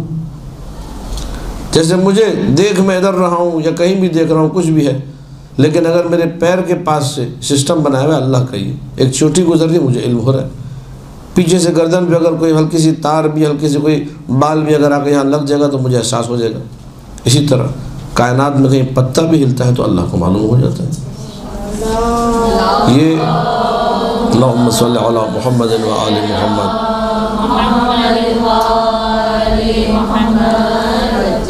من عرف نفسہ فقد عرف ربہ کی 2-3 معنی میں نے بیان کی۔ اب تھوڑا سا دیکھیے، یہ غریب کی محنت جسے کہتے ہیں وہ میں آپ کو سنا رہا ہوں۔ یہ غریب بندہ حقیر اسد شاکر کی محنت ہے تھوڑی سی۔ میں نے لنک کیے، کسی کتاب میں نہیں پڑھا۔ آپ کہیں کہ جی فلاں کتاب سے اٹھا کے پڑھ، یعنی کتاب میں نہیں پڑھا۔ ہاں حدیث کتاب میں پڑھی ہے، لیکن یہ جو کنیکشن بلڈ کیا ہے، کنیکشن کو جو مینٹین کیا ہے، یہ عطا معصومین کہیے، سرکار صاحب العمر کا صدقہ کہیے، ان کی طرف سے ملی ہوئی بھیک کہیے۔ اب ان کو میں نے رب دیا، اس پہ میں نے غور و فکر کیا، تو کہتے ہیں نا سوچنا بڑی عبادت ہے، واقعاً بڑی عبادت ہے۔ جو بھی مجلس تیار کرے یہ نہیں کہ بس لکھا اور رٹا مارا نکل گئے۔ سب سے بڑی بیوقوفی ہے کسی بھی خطیبہ ذاکرہ کے لیے کہ آپ نے مجلس اٹھائی، کتاب سے پڑھی، فٹافٹ جو ہے نا غر کر کے رٹے مارے اور جا کے پڑھ دی۔ بیوقوف، جو بھی کام کر رہا ہے بیوقوف ہے۔ مجلس کو پڑھنے کے بعد آپ مجلس کو سوچیں، آدھا گھنٹہ اگر آپ نے یہ کام کرنا شروع کر دیا ہر مجلس پہ کہ جو مجلس میں پڑھ رہی ہوں، جو لوگوں کو سنا رہی ہوں، اس کو میں نے سوچنا ہے۔ کچھ نہیں نکلتا نہ نکلے، آپ صرف سوچیں، اور یہ ہو نہیں سکتا کچھ نہ نکلے۔ 1000 چیزیں نکلیں گے، 1000 مطالب نکلیں گے، بہت فائدہ سوچنے کا۔ یہ اس سوچنے کے نتائج ہیں جو میں آپ کی خدمت میں عرض کر رہا ہوں۔ تھوڑا سا میں نے سوچا، اور بہت کچھ سوچا جا سکتا ہے، لیکن ایک چھوٹی سی بات آپ کے سامنے رکھ رہا ہوں۔ من عرف نفسہ فقد عرف، جس نے اپنے آپ کو پہچانا اس نے اپنے رب کو پہچانا۔ اس حدیث میں ہم نے غور کرنا شروع کیا، اپنے آپ پہ غور کیا، توحید کی ہمیں 3-4 باتیں سمجھ میں آئیں۔ آپ کو سمجھ میں آئی کہ نہیں آئی؟ اب یہ کہ جب میں اپنے آپ کو سمجھ گیا کہ میں یعنی روح، آپ لوگ سن رہے ہیں میری گفتگو، یہ جو میں کہہ رہا ہوں کہ آپ لوگ سن رہے ہیں، یہ آپ سے مراد کون ہے؟ یہ آپ کی روح ہے۔ آپ کے کان نہیں سنتے، توجہ کریں اس جملے پر، کان اور روح سنتی ہے، ٹھیک ہے؟ میں بول رہا ہوں، زبان نہیں بول رہی، یہ روح ہے جو بول رہی ہے۔ زبان تو ایک وسیلہ ہے جس کو روح استعمال کر رہی ہے۔ اگر میں یعنی روح، اگر میں نہ بولنا چاہوں تو میں خاموش ہو جاؤں، نہیں بول رہا ہوں۔ میں زبان کو حرکت نہ دینا چاہوں تو نہ دوں۔ یہ میں کون ہے، اس میں پہ غور کیجیے، بہت عظیم مطالب آپ کی سمجھ میں آ جائیں گے اگر آپ نے اس میں اور تم اور میں، ہم اور تم، آپ اور میں، یہ آپ، میں، یہ ہم، تم، یہ میں، تم، یہ تو اور میں، یہ کیا ہے؟ یہ روح ہے۔ روح یہ میری روح ہے جو آپ کی روح سے مخاطب ہے۔ یہ آپ کی روح ہے جو کہ سن رہی ہے۔ یہ آپ کی روح ہے جو کان کو وسیلہ بنا کے سن رہی ہے۔ یہ میری روح ہے جو زبان کو وسیلہ بنا کے بول رہی ہے۔ توجہ ہے بالکل؟ میں آپ سے بات کرتا ہوں، کیا مطلب ہے؟ میری روح، تھوڑا سا اس پہ غور کیجیے تاکہ آپ کو جب رزلٹ سامنے آئے گا آپ کہیں گے بھائی کمال ہو گیا، سبحان اللہ۔ میری روح آپ کی روح سے بات کر رہی ہے۔ اب میں اگر آپ کی روح سے بات کروں، یہاں تو ایک معنی شرعی ہے، محرم اور نامحرم کا مسئلہ، لیکن اگر میں کسی مرد سے بات کروں گا تو بات کرنے کا طریقہ کیا ہے؟ میں مثلا ہاتھ ملاؤں گا۔ اب یہ جو ہاتھ مل رہا ہے، ٹھیک، اس قید محرمیت کا مسئلہ اب ختم ہو گیا۔ جو مرد ہے، خواتین آپس میں ایک دوسرے سے ہاتھ ملا سکتی ہیں، مرد ہاتھ ملا سکتے ہیں، ہاتھ ملایا۔ یہ ہاتھ جو مل رہا ہے یہ روح کا روح سے قرب ہے، نہ کہ ہاتھ کا ہاتھ سے قرب۔ بات پہنچ رہی کہ نہیں پہنچ رہی؟ یعنی جب میں اپنے کسی دوست سے، کسی مولانا سے، مثلا میں نیچے ڈاکٹر عابد صاحب سے ہاتھ ملا کر ان سے ہاتھ ملایا تو یہ روح کا روح سے قرب ہے، نہ کہ ہاتھ کا ہاتھ سے قرب۔ اس کو سمجھیے، کس کا کس سے قرب ہے؟ روح کا روح سے قرب ہے۔ اب میں مثلا ڈاکٹر عابد صاحب سے بات کرنے لگ جاؤں کہ جی آپ کیسے ہیں، خیریت سے، طبیعت ٹھیک ہے، یہ کون کس سے بات کر رہا ہے؟ میری روح ان کی روح سے بات کر رہی ہے، اور روح کی گفتگو ہے کس سے؟ اور روح سے۔ اگر میں ڈاکٹر عابد صاحب سے بات کرتے ہوئے ان کے گھٹنے دیکھنا شروع کر دوں، ڈاکٹر عابد کا گھٹنا، سبحان اللہ، گھٹنے کو دیکھ کے کہ ڈاکٹر عابد صاحب کیسے ہیں، خیریت سے، طبیعت ٹھیک، مزاج عالی بخیر، تو وہ کہیں گے کہ بھائی آپ ادھر دیکھ کے بات کیجیے، ادھر دیکھ کے۔ میں کہوں گا کہ نہیں، میں نے علم نفس میں پڑھا ہے، میں نے بڑی تحقیق کی ہے، اور روح پورے بدن میں ہوتی ہے، جہاں جہاں بدن ہے وہاں وہاں روح ہے۔ بدن کا کوئی حصہ ایسا نہیں کہ جہاں روح نہ ہو، اور میں آپ کی روح سے بات کر رہا ہوں تو میں آپ کے سر کو کیوں دیکھوں؟ میں گھٹنا دیکھ کے بات کروں گا؟ تو ڈاکٹر عابد صاحب پلٹ کے مجھے کہیں گے کہ یہ جو ہے نا یہ حصہ، اس کو کہتے ہیں وجہ۔ کیا کہتے ہیں؟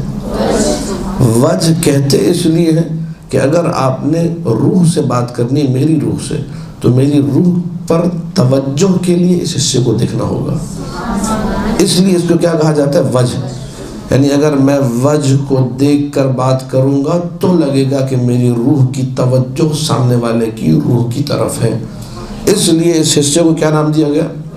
وجہ نام دیا گیا۔ اب سمجھ میں آیا امیر المومنین کو وجہ اللہ کیوں کہتے ہیں؟ اگر تم نے اللہ سے بات کرنی ہے، اللہ کی طرف توجہ کرنی ہے تو بیچ میں امیر کو رکھنا پڑے گا، اس کے بغیر ممکن نہیں ہے۔ اللہم صلی علی محمد و آل محمد۔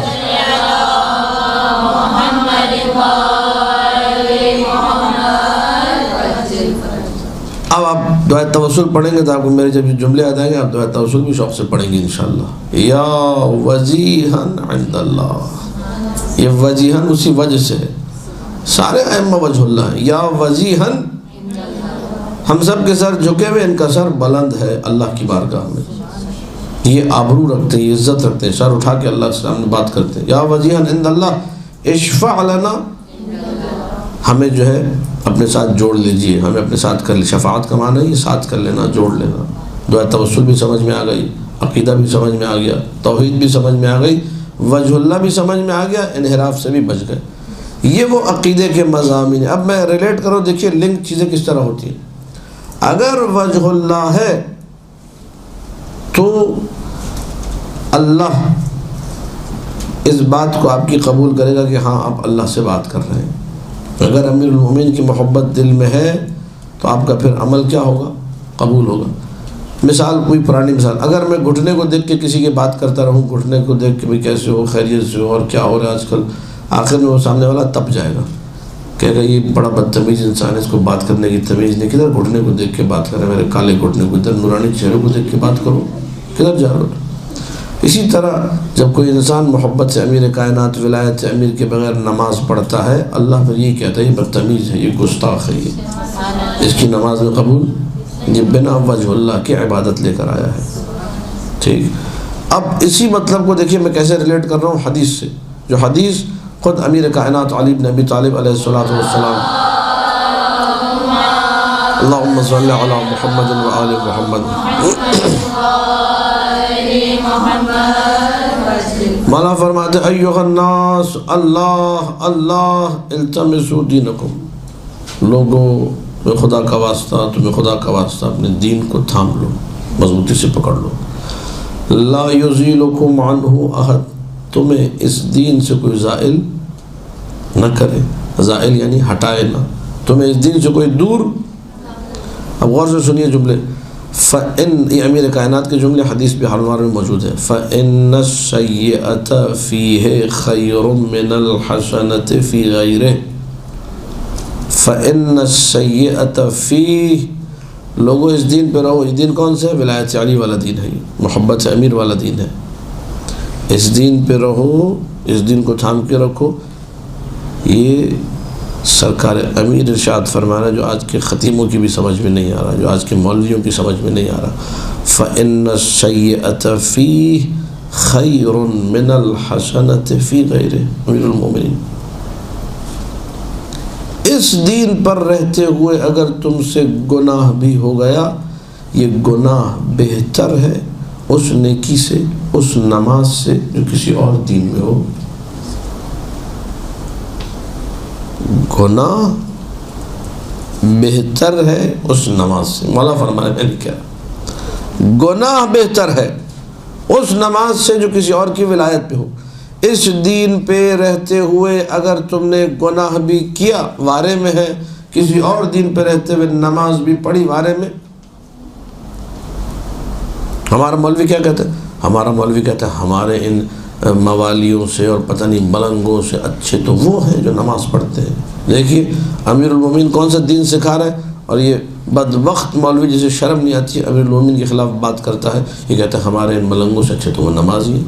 وہ نمازی کسی کام کے؟ اب دلیل، جن کے ہاضم میں بگڑ جاتے ہیں ایسی باتیں سن کے، طبیعتیں خراب ہو جاتی، جن کو ایڈمٹ ہونا پڑتا ہاسپٹل میں، باتیں سن کے ان کے ہاضموں کو ٹھیک کرنے کے لیے مولانا نے اگلا جملہ کہا تاکہ بات ان کی سمجھ میں آ جائے۔ پہلا جملہ کیا کہا؟ فَإِنَّ السَّيِّئَةَ فِيهِ خَيْرٌ مِّنَ الْحَسَنَةِ فِي غَيْرِهِ، اس دین پر رہتے ہوئے گناہ بہتر ہے اس نماز سے جو کسی اور ولایت پہ ہو، کسی اور دین پر ہو۔ اب دلیل سنیے امیر کائنات کی دلیل، فَإِنَّ السَّيِّئَةَ فِيهِ تُغْفَرُ وَالْحَسَنَةُ فِي غَيْرِهِ لَا تُقْبَلُ۔ اس دین پہ رہتے ہوئے گناہ ہو بھی گیا، میں علی بخشوا دوں گا، لیکن کسی اور کے دین پہ نماز پڑھو گے اللہ قبول ہی نہیں کرے گا۔ کتنی آسان سی بات ہو گئی، کتنی سامنے کی بات ہو گئی۔ امیر المومنین کی محبت کے ساتھ گناہ بھی ہو گیا، مولا بخشوائیں گے نہیں بخشوائیں گے؟ رسول اکرم نے فرمایا، ابھی شفاعت عقیدے کا مسئلہ آ گیا، ادخرت شفاعتی لأہل الکبائر من امتی، میں نے اپنی شفاعت کو اسٹور کر کے رکھا ہے، سنبھال کے، کس کے لیے؟ اپنی امت کے ان لوگوں کے لیے جن کے بڑے بڑے گناہ ہیں، گناہان کبیرہ والے لوگوں کے لیے شفاعت کو رکھا ہے۔ جو متقی پرہیزگار ہوں گے ان کو تو شفاعت کی ضرورت نہیں پڑے گی، بلکہ وہ تو خود دوسروں کی شفاعت کر رہے ہوں گے وہاں پہ۔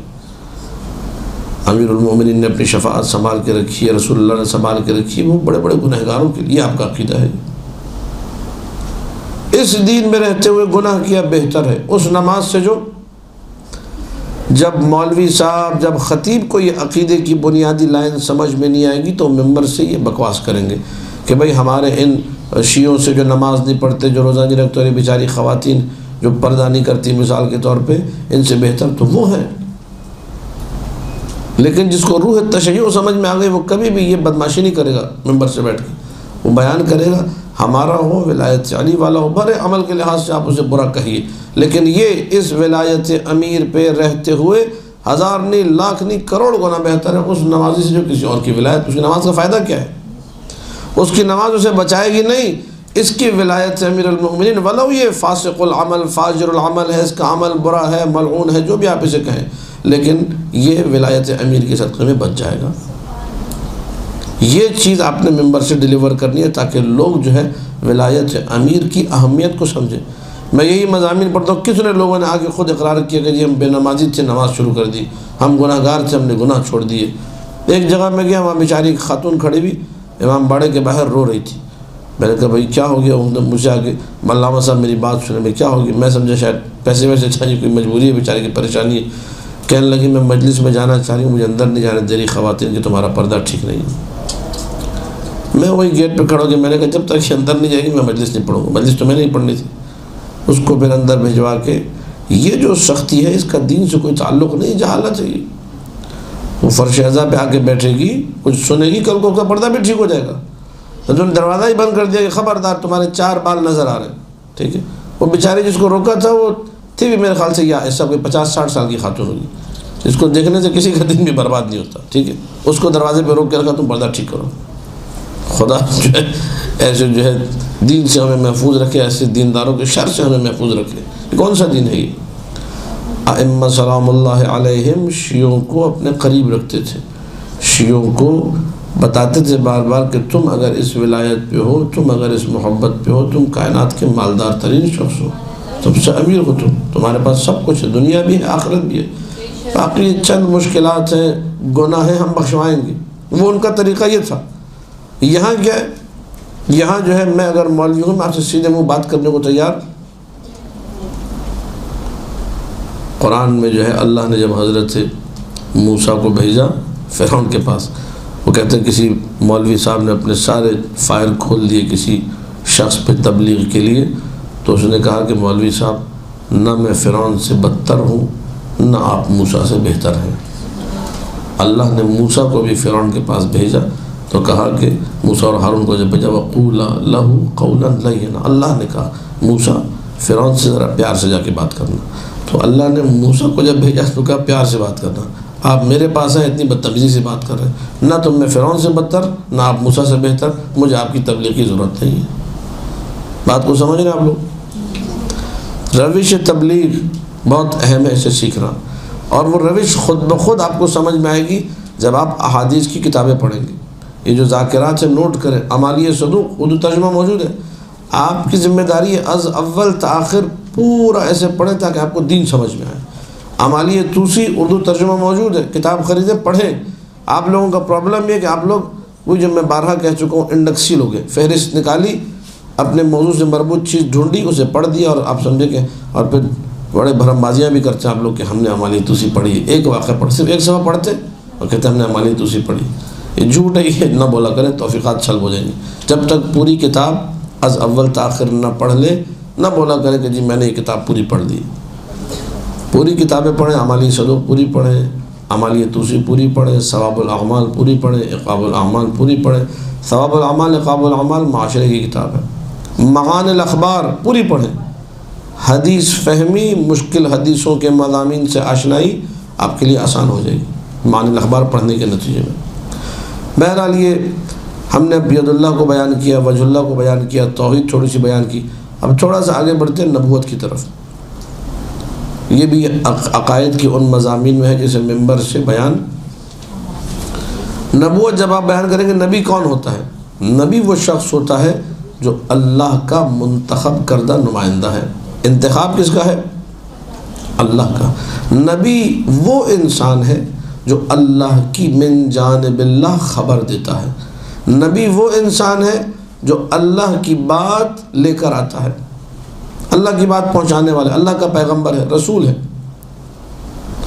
جسے اللہ نے چنا ہے، جسے اللہ نے مصطفیٰ قرار دیا ہے، وہ نبی ہے۔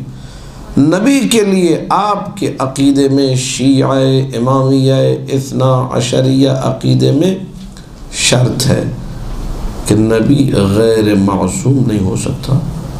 غیر معصوم اگر کوئی ہے وہ کبھی بھی نبی کیوں نہیں ہو سکتا؟ اس لیے کہ جو غیر معصوم ہے وہ خطا کرتا ہے، وہ غلطی کرتا ہے، اس کے ماضی کے اندر مثلا کچھ بھی معاملات رہے ہوں، کوئی اس نے الٹی حرکتیں کی ہوں، کسی سے لڑائی جھگڑا کچھ بھی کیا ہو ماضی میں، تو ایسا انسان جس کا ماضی داغدار ہو کسی بھی حوالے سے، یا کسی کے ساتھ بدتمیزیاں کی ہیں، یا کسی کو تنگ کیا ہے، ہم سب یہ حرکتیں کرتے ہیں کسی نہ کسی دور میں، وہ جس کے ساتھ کی ہوتی ہے وہ نبی نہیں مانے گا، وہ کہے گا یار یہ اتنا بدمعاش تھا میں اس کو نبی نہیں مان رہا۔ نبی ایسی ہستی ہونی چاہیے کہ ساری کائنات اس کا اخلاق دیکھ کے اس کی طرف لپکے۔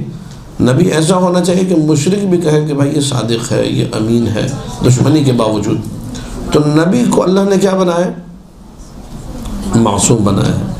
جب نبی کو اللہ نے معصوم بنا دیا، اب آپ کسی غیر معصوم کو نبی سے اوپر توجہ ہے کہ نہیں ہے؟ یہ آپ کے عقائد میں سے نبی معصوم ہے، غیر معصوم معصوم سے افضل، توجہ ہے کہ نہیں ہے؟ اب میں ہوں مثلا غیر معصوم، آپ کو میرا درس اچھا لگا، آپ کہیں کہ آپ نے یہ تو حضرت موسیٰ سے بھی اچھا درس دے رہے، لوگ کہیں گے بھائی تم بیٹیا پاگل ہو گئی، تمہارے دماغ میں خراب ہو گئی، حضرت موسیٰ سے تم کب ملی تھی؟ کب تم نے قرآن میں حضرت موسیٰ کا 136 جگہ پہ ذکر ہے، تم نے کتنا پڑھا ہے تم نے؟ آج معاشرے میں ہمیں ایسے مولوی مل گئے جو جس مولوی کو پسند کرتے ہیں، جس عالم دین کو، اس کو لے گئے آسمان پہ۔ ٹھیک ہے، ابھی ایک مولوی صاحب کا کلپ آپ لوگوں نے یقیناً دیکھا ہوگا، نہیں دیکھا تو دیکھ لیجیے گا میری اس گفتگو کے بعد، جو کہہ رہے ہیں کہ امام خمینی کی جو کامیابی ہے وہ حضرت موسیٰ کی کامیابی سے بڑی کامیابی ہے، کیونکہ حضرت موسیٰ کے سامنے ایک فرعون تھا اور امام خمینی کے سامنے 3 فرعون تھے، امریکہ، اسرائیل اور برطانیہ، لہٰذا حضرت موسیٰ کی کامیابی اتنی بڑی نہیں ہے جتنی بڑی جو ہے نا امام خمینی کی کامیابی ہے۔ پھر ایک جگہ انہوں نے بھی کراچی میں پڑھا اسی عشر اولیٰ کے بعد دوسری تیسری مجلس میں کہ اللہ نے امام خمینی کو وہ عطا کیا کہ انبیاء بھی رشک سے دیکھتے کہ کیا مل گیا امام خمینی کو جو ہمیں نہیں ملا۔ یہ جو ہے یہ اصل تشیع کی روح کے خلاف ہے۔ میں اگر نبی کو معصوم مانتا ہوں تو 1000 امام خمینی بھی لے آئے، وہ انبیاء سے اوپر، یہ ہمارا عقیدہ ہے سیدھا سیدھا۔ ٹھیک ہے، آپ جب اس قسم کے عقائد کو ممبر سے فروغ دیں گے اور اپنے مرجع تقلید کو بڑھانے چڑھانے کے لیے اس قسم کی باتیں کریں گے، لوگ دین کے قریب نہیں آئیں گے، لوگ متنفر ہوں گے۔ خدا رہا اس بات کو سمجھتے ہو، کہتے ہیں کہ وہ عراقی جو ہے مولا عباس کے حرم میں، وہ لوگ امام العباس کہتے ہیں، ان کے رائج ہے امام العباس۔ ٹھیک ہے مولا عباس امام نہیں، لیکن وہ لوگ کہتے ہیں امام العباس۔ وہ کہہ رہا تھا دخیلک یا ابو فاضل، دخیلک یا امام العباس، مولا میں آپ کو آپ کے پاس گروی رکھنے آیا ہوں یا امام عباس، رو رہا تھا یا امام عباس۔ پیچھے سے ایک ایرانی آ گیا، بولا کہ عباس امام نیست، حسین امام است۔ اس کو یہ بتایا عقیدہ صحیح کرو بھائی، تو درس دیا اس کو کہ عباس امام، حسین امام ہے۔ عراقی نے روتے ہوئے کہا جب خمینی امام ہو سکتا ہے تو عباس بھی نہیں ہو سکتا بھائی۔ ٹھیک ہے، خمینی امام است، عباس امام نیست، اس نے یہ کہا۔ تو خدا را جو چیز جہاں پر ہے اس کا جو رتبہ ہے، عدل کا تقاضا یہ ہے کہ اس کو وہ رتبہ دیا جائے۔ ان باتوں سے قطعاً کوئی یہ نہ سمجھے کہ جی ہم نعوذ باللہ مراجع کرام کی بے حرمتی کرتے۔ میں یہی اسی مائک سے فقہا کی اور علماء کی عظمت پر 2 گھنٹے لیکچر دے کے جا چکا ہوں، وہ ریکارڈ پہ بھی یوٹیوب پہ موجود ہے۔ عزاداری کے حوالے سے مراجع کی کیا خدمات ہیں، فقہا کیا خدمات ہیں، 2 لیکچرز میرے آپ کو مل جائیں گے اسی القائم کے پیج پر۔ تو خدمات اپنی جگہ، مراجع کی خدمات ہیں عزاداری کے لیے، لیکن اگر ابھی کل پرسوں میں نے ایک مولوی سے جملہ سنا کہ مراجع کے صدقے میں عزاداری باقی، مجھے بہت غصہ آیا۔ میں نے کہا یار یہ کیا بات ہوئی، مراجع جب نہیں تھے تو کیا عزاداری نہیں تھی؟ کہ غریب لوگوں نے عزاداری نہیں کی جو مراجع کو جانتے ہی نہیں تھے؟ آپ کہہ رہے ہیں مراجع کی وجہ سے عزاداری باقی، میں تو جملہ بالکل الٹا کہوں گا پھر کہ عزاداری کی وجہ سے مراجع باقی ہے۔ عزاداری اگر باقی ہے سرکار صاحب الامر کے صدقے میں باقی، تمہیں اگر اپنے عالم کا احترام کروانا ہے تم کسی اور طریقے سے کرواؤ۔ یہ جو اس سال حرکتیں ہوئی ہیں نازیبہ، بہت یقین کرے میرا دل دکھا ان حرکتوں سے، انتہائی زیادہ دل دکھا۔ کسی نے بھی بے حرمتی کر دی ولی فقی کی، ٹھیک ہے، ہمارے محلے کے اندر، اب پتہ نہیں کی تھی یا نہیں کی تھی واللہ عالم، خدا کرے کہ وہ خواتین یہاں نہ ہو جو وہاں مجلس خراب کرنے پہنچی تھی، خواتین پہنچ گئی، اٹیک، ٹھیک ہے، خامنہ صاحب کی تصویر ہاتھ میں لی ہوئی اور اتارو اس کو، مولوی کو، اس کو بینڈ کر دیا بیچارے کو۔ ٹھیک ہے بھائی، آپ نے بینڈ کیا، مولا آپ لوگوں کو سلامت رکھے، آپ لوگوں کی توفیقات خیر میں اضافہ ہو، ایسی خواتین کے نمبر ہمیں بھی دیں تاکہ کسی کی مجلس خراب کروانی ہم بھی ان کو وہاں روانہ کریں، ٹھیک ہے۔ لیکن مسئلہ یہ ہے کہ جس محلے میں آپ ایک ایسے شخص کو بین کرتے ہیں کہ جس کی ولی فقیہ کی بے حرمتی کرنا ثابت نہیں، کہا جا رہا ہے، کلپ بھی نہیں ہے کوئی کہ کہاں بے حرمتی کی، بہرحال کہا جا رہا ہے کہ اب بینڈ کر دیا، ٹھیک ہے بینڈ کر دیا، مان لیا، اسی محلے میں عشرہ اولیٰ وہ پڑھتا ہے جو امیر المومنین کی بے حرمتی کر کے بیٹھا ہوا ہے، امیر المومنین کی بے حرمتی کر کے بیٹھا ہوا ہے، جس نے ممبر سے جملہ کہا، ویڈیو موجود ہے کہ اگر امیر المومنین کے پاس بھی تقویٰ نہ ہو تو وہ جنت میں نہیں جا سکتے۔ یہ توہین ہے امیر المومنین ہے یا نہیں ہے؟ رسول نے تو یہ فرمایا، ہم نے تو زبان رسالت سے جس علی کو سنا، رسول فرماتے ہیں لو اجتمع الناس علی حب امیر المومنین لما خلق اللہ النار، اگر ساری کائنات علی کی محبت پہ جمع ہو جاتی اللہ جہنم کو خلق ہی نہ کرتا۔ آپ مجھے حدیث دکھا دیجئے کہ نبی نے کہیں یہ فرمایا کہ اگر ساری کائنات تقویٰ پہ جمع ہو جاتی یا نماز پہ جمع ہو جاتی یا روزے پہ جمع ہو جاتی تو اللہ جہنم کو خلق نہیں کرتا۔ نبی نے تو معیار محبت علی کو قرار دیا ہے، آپ آ کے امیر کائنات کو تقویٰ کے اوپر، امیر کائنات یا علی حب کا تقویٰ، علی تمہاری محبت تقویٰ ہے، جس کی محبت ہی تقویٰ ہے، آپ کہہ رہے ہیں کہ اس کے پاس تقویٰ نہیں ہو تو وہ نعوذ باللہ جنت میں نہیں جا سکتا۔ یہ توحید نہیں ہے، یہ وہ بندہ عشرہ اولیٰ پڑھ رہا ہے، اس کو پڑھنے سے کوئی بھی، وہ کہنے لگے جی خامنہ صاحب کے ہاتھ کی بے حرمتی کی، جس نے بھی کیا غلط کام کیا، خدا اسے ہدایت دے۔ کسی بھی مومن کا مرجع تقلید تو بہت اوپر کی چیز ہے، کسی بھی مومن کا، ایک عام مومن کا، جیسے میں اور آپ عام سمجھتے ہیں مومن کوئی بھی ویسے عام نہیں ہوتا، کسی کا بھی مذاق اڑانا، بے حرمتی کرنا شرعاً حرام ہے، جائز چھ جائے کہ ایک عالم کا، چھ جائے کہ ایک عالم دین کا، لیکن آپ جب دفاع کرنے آئے آپ کے دفاع کا طریقہ غلط ہے کہ آپ نے ممبر سے دفاع کرتے ہوئے کہا کہ اگر ان کا ایک ہاتھ خراب ہے تو مولا عباس کے دونوں ہاتھ کٹے بیٹھے، ٹھیک ہے، آپ کس کو کس سے ملا رہا ہے؟ کوئی شرم نہیں آتی ممبر بیٹھ کے یہ حرکتیں کرتے؟ انسان کو واقعاً پھر دل ٹوٹتا ہے کہ یہ لوگ کس ڈگر پہ، کس سمت جو ہے عقیدے کو لے کر جا رہے ہیں۔ اور ایک دوسرے مولوی صاحب جن کے پاس سے عقل چھو کے نہیں گزری ہے، وہ کہتے ہیں کہ مسلم ابن عقیل کی جو ہے نا، جس طرح بیعت امام حسین کی بیعت تھی ویسے آیت اللہ خامنہ کی بیعت جو ہے امام زمانہ کی بیعت ہے۔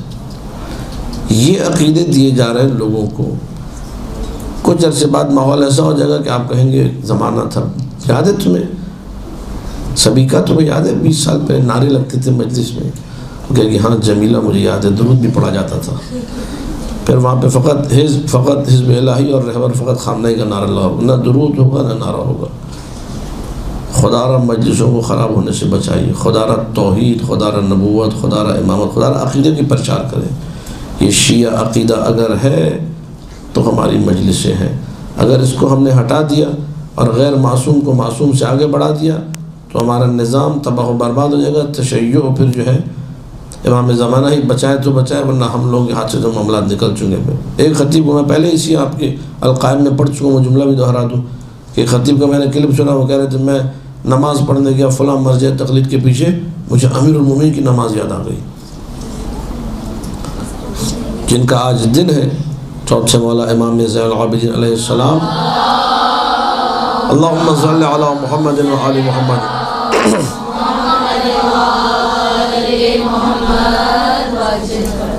چوتھے مولا فرماتے ہیں کہ کسی میں طاقت نہیں وہ میرے جد جیسی عبادت کر سکے۔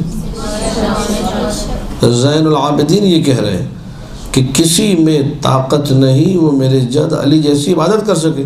آپ یہاں معاشرے میں یہ بتا رہے ہیں بالکل معصوم کے فرمان کے خلاف کہ میں فلاں مولوی کے پیچھے نماز پڑھنے گیا، مجھے امیر المومنین کی نماز یاد آ گئی۔ امیر المومنین کی نماز، شرم کرو۔ امیر المومنین نے ایک وار جو کیا تھا وہ ثقلین کی عبادت سے افضل ہے، ان کا وار عبادت سے افضل ہے ثقلین کی عبادت سے۔ چھٹے مولا فرماتے ہیں وَأَنَا مِنَ الثَّقَلَيْن، ثقلین میں تم اپنے آپ کو نہ سمجھ دینا، میں جعفر صادق بھی شامل ہوں، میری عبادت سے، جعفر صادق کی عبادت سے امیر المومنین کا وار افضل ہے۔ جو وار نہیں سمجھ سکتا وہ کہہ رہے جی ہمارے مولوی صاحب کی نماز جو ہے نا امیر المومنین جیسی تھی۔ آپ ذرا فرق کو ملحوظ خاطر رکھیں کہ دین کیا ہے اور اسے کیا سے کیا کتنا چہرہ بگڑ جائے گا، مسخ ہو کے رہ جائے گا تشیع کا چہرہ، اگر اس میں یہ لوگوں کو دیا جائے کہ ہر مولوی ہر کس و ناقص، ایک نے کل ایمان بنا دیا، ایک نے ید اللہ بنا دیا، کچھ چند چیزیں رہ گئی، وہ بھی آنے والے دنوں میں آپ لوگ سن ہی لیں گے کہ کوئی وجہ اللہ کہہ رہا ہوگا، کوئی کہہ رہا ہوگا لسان اللہ ہے، ٹھیک ہے۔ ایک نے پڑھا کہ میں پتہ نہیں فلاں عارف نے کہا کہ میں آسمان کے جس بھی، ٹھیک ہے، کہاں حصے میں گیا پتہ نہیں، جس بھی آسمان پہ پہنچا وہاں میں نے خامنہ صاحب کو دیکھا، وہ ان کے گھر کے مجھے لگتا ہے کئی فلور ہوں گے، وہ پہلے فلور پہ گئے وہاں تصویر لگی ہوگی خامنہ صاحب کی، پھر دوسرے فلور پہ گئے اس کو انہوں نے اس طرح بیان کیا، جس بھی حصے پہ گیا تو مجھے ان کی تصویر وہ نظر آیا مجھے۔ اب یہ یہاں پہ مجلس میں بیان کر رہے ہیں، ہم نے کہا اوہ اللہ اکبر۔ کل تک آپ سنتے تھے کہ رسول نے فرمایا، اب آپ ملاحظہ کیجئے عقیدہ بگڑتا کیسے۔ میں نے بچپن سے جو مجالس میں سنا علماء سے، پھر میں نے خود ان چیزوں کو پڑھا، میں نے یہ پڑھا کہ رسول نے یہ فرمایا کہ جب میں معراج پر گیا میں آسمان کے کسی ایسے حصے میں نہ پہنچا جہاں پہ علی کا ذکر نہ ہو۔ یہ ہم نے مجلس میں سنا، ہر جگہ ملائکہ نے مجھ سے پوچھا کہ علی کیسے ہے، ان اسم علی لاشہر فی السماوات من الارضین، علی کا نام زمینوں سے زیادہ آسمانوں میں مشہور ہے۔ ہر مقام پر مجھ سے علی کے بارے میں پوچھا کہ علی کیسے، زمین پر علی خیریت سے، یہ ہم نے مجلسوں میں سنا تھا۔ ابھی نئی مجلس آ گئی، ابھی جو ہے امیر المومنین کی جگہ دوسرا پارٹ آ گیا ابھی، ٹھیک ہے، ابھی جو نا جس آسمان پہ گیا مجھے وہ نظر آیا۔ یہ شاید یہ نہیں بیان کیا کہ ان کو بھی معراج ہوئی تھی، معراج تو مخصوص ہے رسول اللہ سے، وہ جنہوں نے دیکھا ہوگا شاید وہ بھی کسی معراج وغیرہ کے چکر میں گئے ہوں گے۔ یہ جو ہے واقعاً تشیع کے چہرے کو مسخ کرنا ہے۔ 3-4 مولویوں کے لیے پہ اللہ کا شکر ہے ابھی اردو میں نہیں ہے، وہ فارسی میں ہی ہے۔ وہ کہہ رہے ہیں کہ جی جمہوری اسلامی کو بچانا بڑا ضروری ہے، بڑا اہم ہے۔ کتنا اہم ہے؟ اتنا اہم ہے کہ اس کے لیے امام زمانہ کی جان بھی قربان کی جا سکتی ہے، ٹھیک ہے۔ یہ ہم نے سنیوں کی کتابوں میں پڑھا تھا عقیدے میں کہ امامت اور خلافت اتنی ضروری ہے کہ اس کے لیے نبی کا جنازہ بھی چھوڑا جا سکتا ہے، جس طرح حضرت ابوبکر عمر عثمان چھوڑ کر گئے تھے سقیفہ میں، نبی کا جنازہ پڑا ہوا تو انہوں نے کہا پہلے خلیفہ بنائیں گے، پہلے امت کا خلیفہ بنا دیں، بعد میں جنازہ اٹینڈ کریں گے۔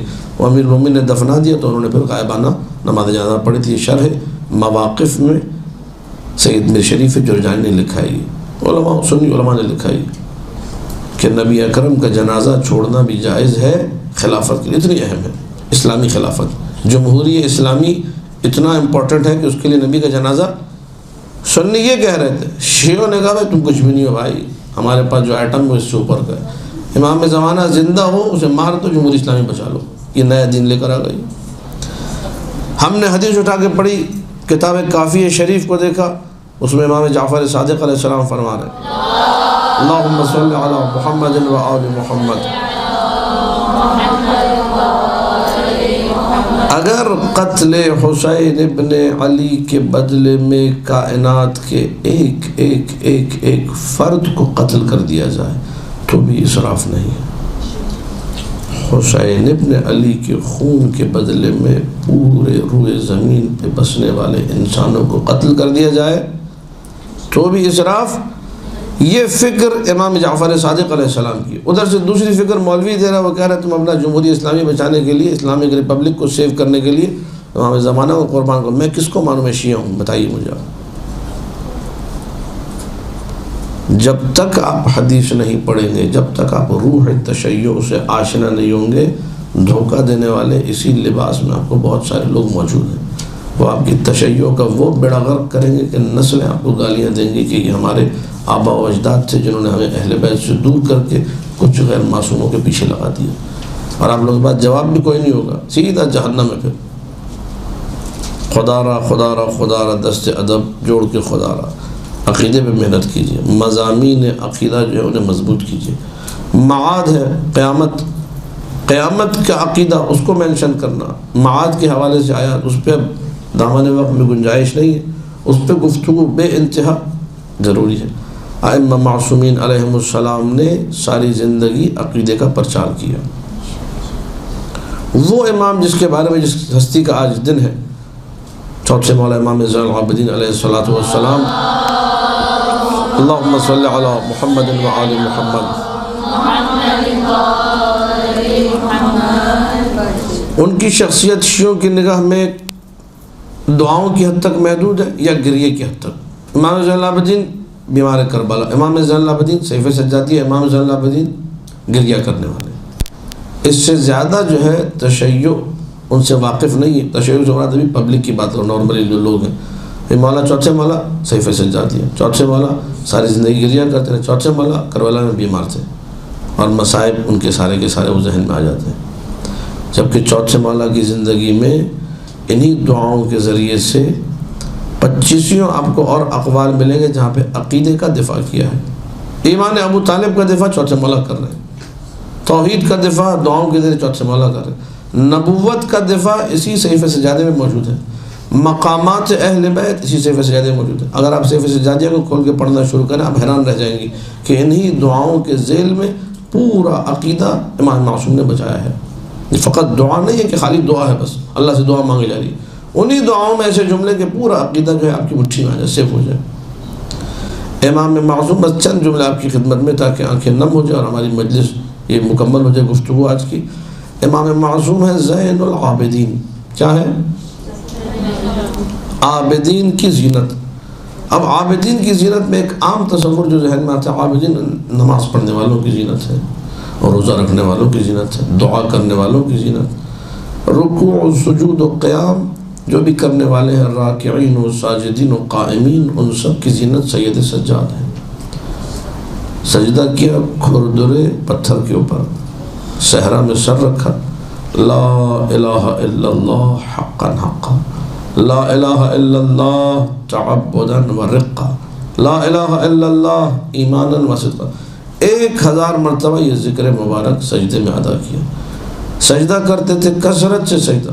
جہاں قرآن میں آیت سجدہ آتی تھی مولا فوراً سجدے میں جاتے تھے. جہاں قرآن میں کسی نعمت کا ذکر آتا تھا مولا سجدے میں جاتے تھے. جب اطلاع ملتی تھی کوئی نعمت سجدے میں جاتے تھے. جب اطلاع ملتی تھی کوئی بلا ٹل گئی سجدے میں جاتے تھے. جب کسی دو مومنوں میں صلح کراتے تھے سجدے میں. اتنا کثرت سے، مطلب محفل میں بھی اگر بیٹھے میں اصحاب کے درمیان کسی نے کوئی خوشخبری سنا دی مولا سجدے میں. کسی نے بتایا میری فلاں بلا ٹل گئی مولا سجدے میں. 2 بندوں کا مسئلہ حل ہو گیا نام پڑ گیا سجاد. کیا نام پڑا؟ کثرت سجدہ کی وجہ سے. عبادت ہے، لیکن ان ساری عبادات میں اور بھی عبادات ہیں جس کی طرف عام طور پہ ہم لوگ ملتفت نہیں ہوتے. جب چوتھے مولا کی شہادت ہوئی ہے تو مدینے کے 400 گھر اگلے دن رو رہے تھے. یہ 400 گھر وہ گھر تھے کہ جن کے لیے روٹی اور کھجور کے بڑے بڑے تھیلے بوریاں اپنے کاندھوں پہ رکھ کے امام معصوم ان کے گھروں میں رات کو دروازے پہ رکھے جاتے تھے. فقیر لوگ تھے، مسکین لوگ تھے. جب شہادت ہوئی تو ان 400 گھروں کو پتہ چلا کہ یہ دینے والا سید سجاد تھا جو دنیا سے چلا گیا ہے. چھپ کر نیکی کرنا، اس طریقے سے نیکی کرنا. انہی عبادتوں میں سے جو عبادتیں جن کی طرف ہم لوگ اتنا ملتفت نہیں ہوتے، ایک عبادت عجیب ہے. شیخ عباس قمی نے سفینۃ البحار میں ذکر کیا ہے.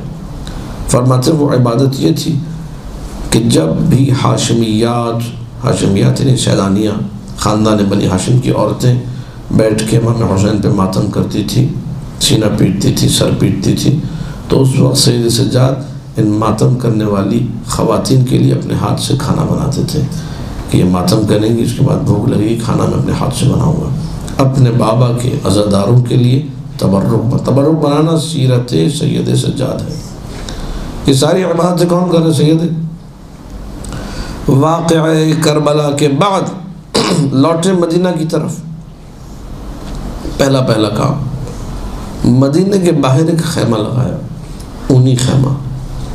زیادہ مدینہ میں نہیں جاتے تھے، چند سال علماء نے لکھا چند سال مدینہ میں نہیں رہے مولا، چند سال اسی خیمے میں رہے۔ اونی خیمہ مدینہ کے مضافات میں مدینہ کے باہر لگا ہوا ہے۔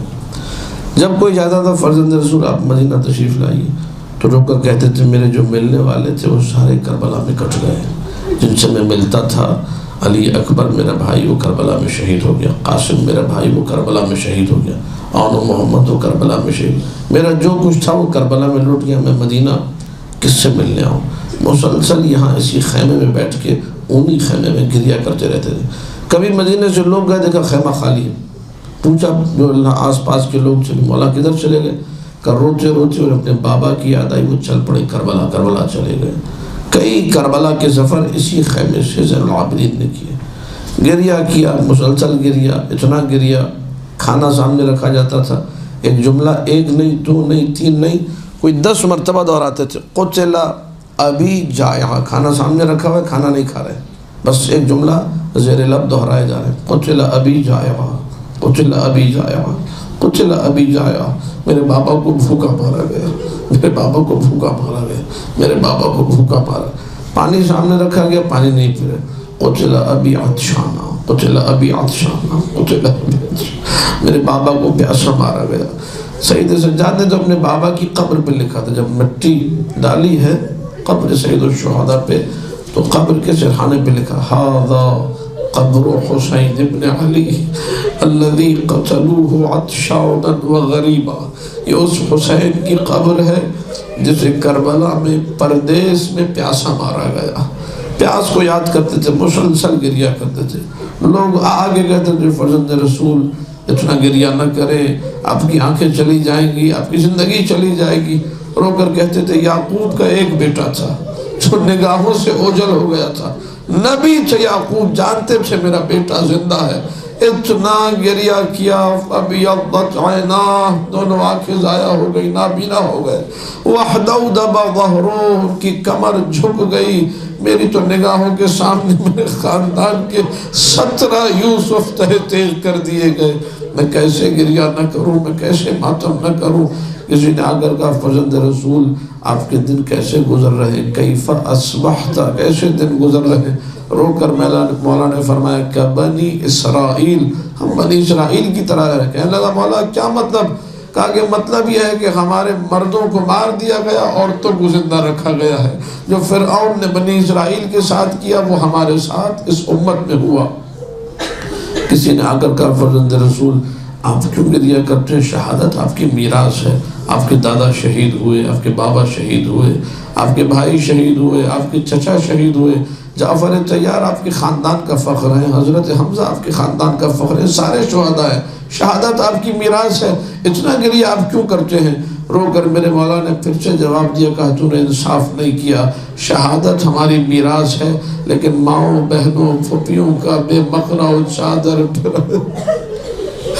یہ ہماری میراث نہیں۔ اسی لیے جب جب کوئی پوچھتا تھا کہ سب سے سخت مصائب کہاں میں پڑے، رو کے کہتے تھے الشام الشام الشام، یہ شام کا بازار وہ شام کا بازار ہے جہاں پہ زین العابدین کو ذبح کیا گیا ہے، واقعی یہ ذبح کرنا ہے، جہاں پہ زین العابدین نے یہ جملہ کہا جب اس گندے مجمع میں زینب کبریٰ کو لایا گیا، جھکا ہوا سر تھا، روتے ہوئے زین العابدین نے کہا یا لیت امی لم تلدنی، کاش میری ماں نے مجھے پیدا نہ کی، کاش میں زندہ نہ ہوتا، کاش میں یہ منظر نہ دیکھتا، حسین ابن علی کا کٹا ہوا سر نو کے نیزہ پہ رو رہا تھا۔ ایسی مصیبت تھی شام کی مصیبت۔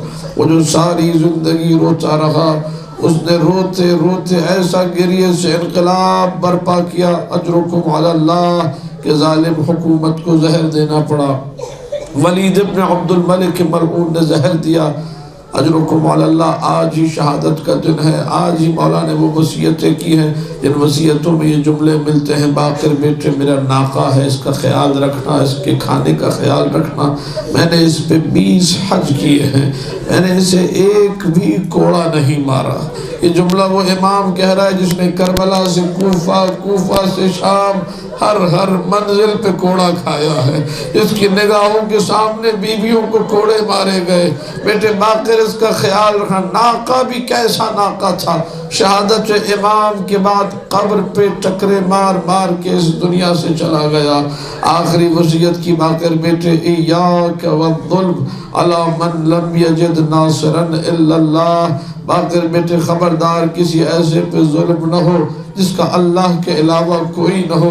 میں کہوں گا مولا جاتے جاتے بھی کربلا یاد آ گئی، جاتے جاتے بھی حسین کی صدائے استغاثہ آپ کے کانوں میں ہے، جب میرے غریب مولا نے کربلا میں کہا تھا: حل من ناصر ینصر، حل من مغیث یغیثنی، اجرکم علی اللہ۔ آخری جملہ وصیت میرے مولا کی مکمل ہوئی، سورہ فتح کی تلاوت کی، قرآن کی آیتیں پڑھی، تھوڑی دیر میں خانوادہ اہل بیت سے شور گریہ بلند ہوا: انا للہ و انا الیہ راجعون۔